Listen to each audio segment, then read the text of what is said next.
আৰু আমি সাহিত্য একাডেমীত কি কয় তৰেন্দা বড়ো উপদেষ্টা পৰিষদৰ আহ্বায়ক আছিল আৰু মই দিগন্ত বিশ্বশৰ্মা অসমীয়া উপদেষ্টা পৰিষদৰ আহ্বায়ক। আৰু আমি আহ্বায়ক কিয় হওঁ, আমি সাহিত্য একাডেমীৰ জেনেৰেল কাউন্সিল আৰু এক্সিকিউটিভ বৰ্ডৰো মেম্বাৰ আমি দুইজনেই। গতিকে দিল্লীত আমি যেতিয়া মিটিং যাওঁ, বিগত 3 বছৰ তেওঁ মোৰেই লগত গৈ আছিল আৰু আমি দুইজনে প্ৰায় ক'বলৈ গ'লে এটা সত্তা হিচাপে কাম কৰিছিলোঁ।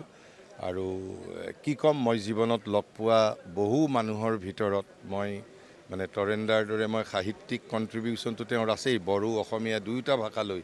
তাৰ বাহিৰেও he was a perfect good human being, অতি ভাল মানুহ আছিল। আৰু সেইবাবে মই মোৰ ফেচবুকত পুণ্যাত্মা বুলি কৈছোঁ। আৰু গতিকে মোক বহু দিনলৈকে বিষাদগ্ৰস্ত কৰি ৰাখিব।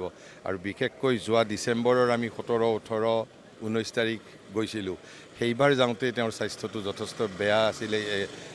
প্ৰায় প্লেনৰ পৰা নামাৰ পিছত মইতো সেই 3 দিন মানে যথেষ্ট কেয়াৰ লৈ পেলাই আমি একেলগে ঘূৰাই লৈ বাৰু আনিলোঁ।